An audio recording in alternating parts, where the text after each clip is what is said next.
Sa magandang balita Biblia, ano po ang nakasulat dito? Huwag kayong gumawa ng anuman dahil sa sariling layunin o pagiyayabang sa halip bilang tanda ng pagpapakumbaba, ituring ninyong higit ang iba kaysa sa inyong mga sarili.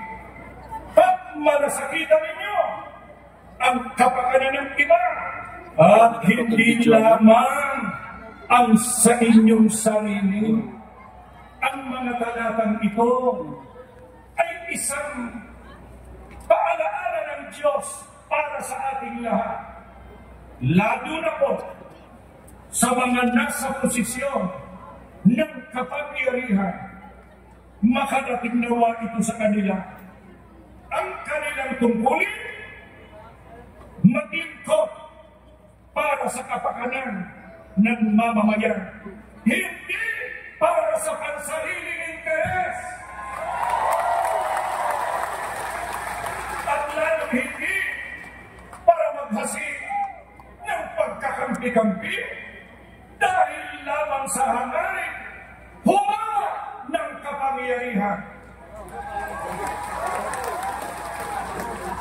Marahil po ay walang sino mang sasang-ayon sa gayong uri ng leader na ang pamamaraan nila ay divide and conquer.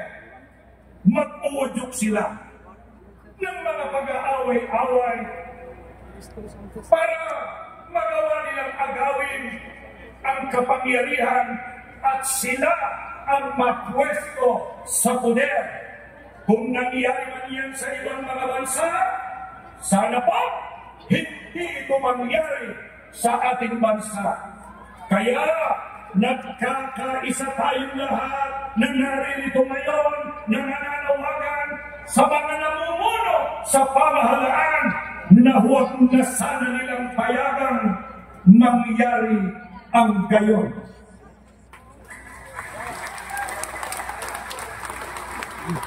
May kasabihan nga na united we stand, divided we fall. Tayong naririto, tinututunan natin at ayon sa makakaya natin ay huwag payagan ang divided we fall. Tatandaan po natin, kapag ka nagtatalo-talo ang mga nasa pamahalaan, ang apektadong unang-una ay ang taong bayan. Kung magulo ang bansa, tayong mga mamamayan ang kawawa. Pansinin ninyo ang mga placard na hawak-hawak ng ating mga kasama. Itaas ninyo ang mga placard.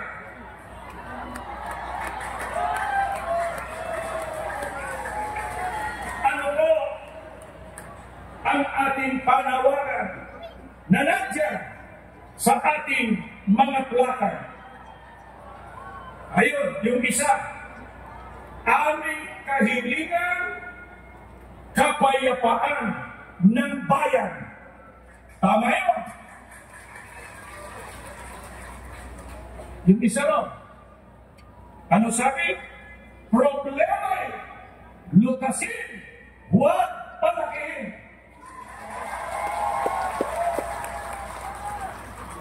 Ano yun? Servisyo, huwag sariling benepisyo.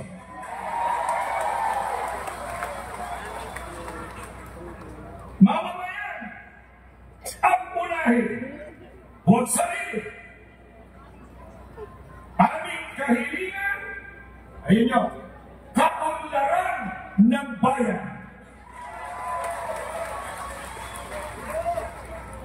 Magkaisa para tumatag ang bansa. Amen. Ito pa, pakinggan nyo. Magkaisa, huwag mag-isa.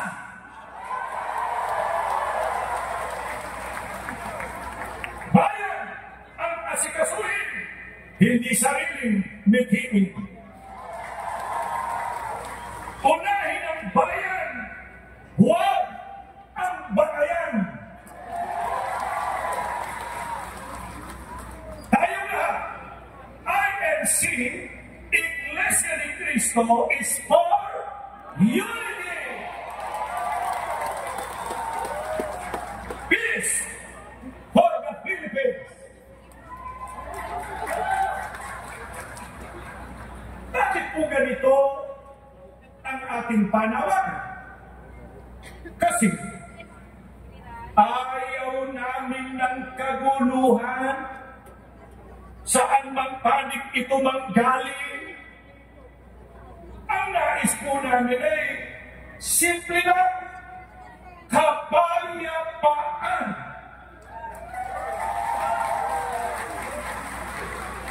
Kasi tignan niyo, kung may naging awayan, hindi po ba ang tama?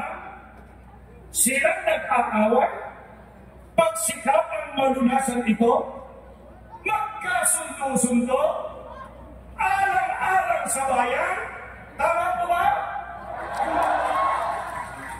Kaya, sa pagkakaisa at sa kapayapaan, ay mananaig at ang mamamayani ay ang sambayanan.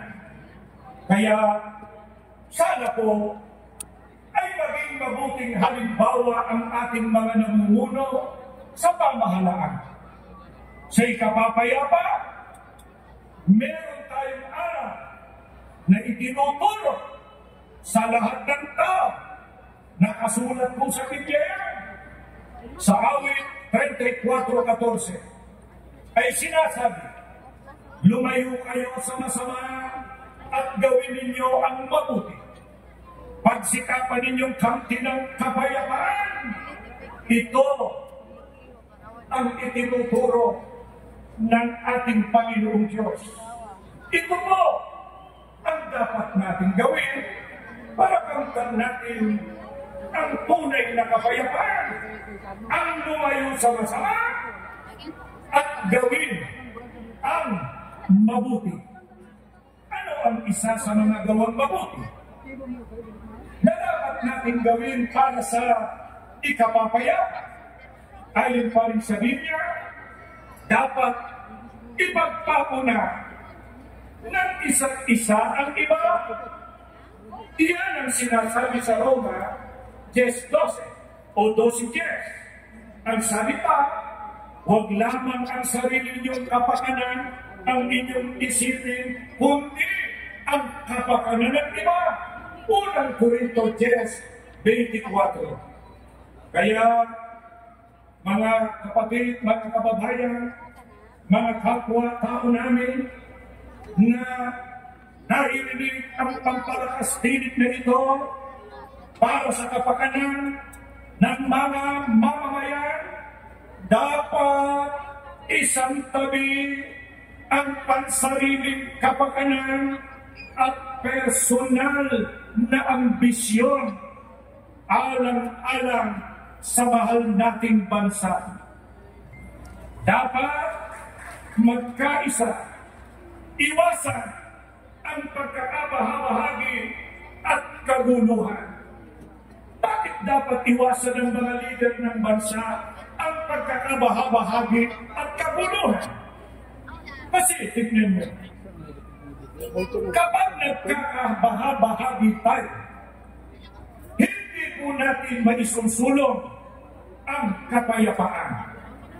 At kapag kaguluhan ang siyang namayani, hindi mahaharap ang paglutas sa mga problema ng bansa tulad ng pagtaas ng presyo ng bilihin, seguridad ng mga mamamayan sa mga tinitinding kalamidad, kakulangan ng hanap buhay, kriminalidad, insurgency, at marami pang iba. Ang mga ito'y nakapagpapalala lamang sa krisis ng ekonomiya at nagpapabigat sa mabigat ng kalagayan ng pamumuhay ng karaniwang Pilipino. Ito ang hinihiling natin sa mga namumuno sa pamahalaan na pagkaisahan din nilang pagpukulan ng matamang atensyon at pag-aasikaso sa halip na bangayan sa kapakanan ng Pilipinas. Nawa ang pagkukulan nila ng pansin at panahon.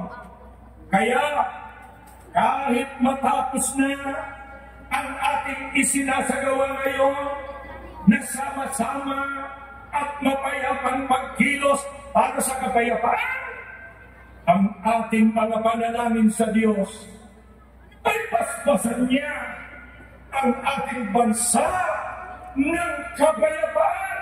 Tanlawan-lawan niya ang kaisipan ng mga namiminuno sa ating bansa upang balikhatin nila ang kanilang sinumpaang tungkulin na siyang dahilan kaya sila inihalal ng taong bayan. Maraming salamat po.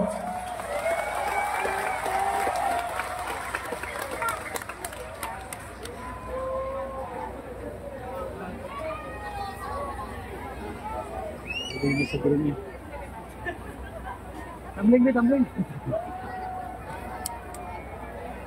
Pwede bang sakay-sakay dia? Ang video ka.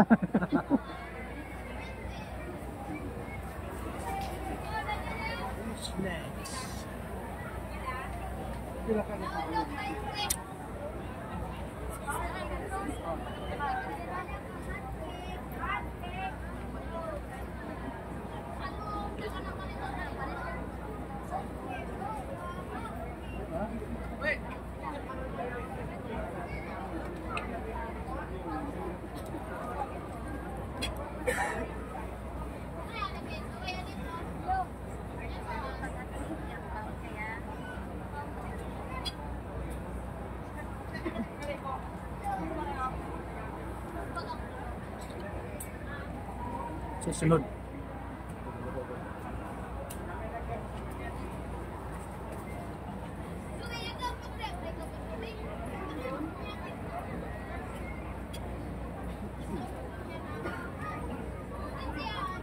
Adjust na sa kanong.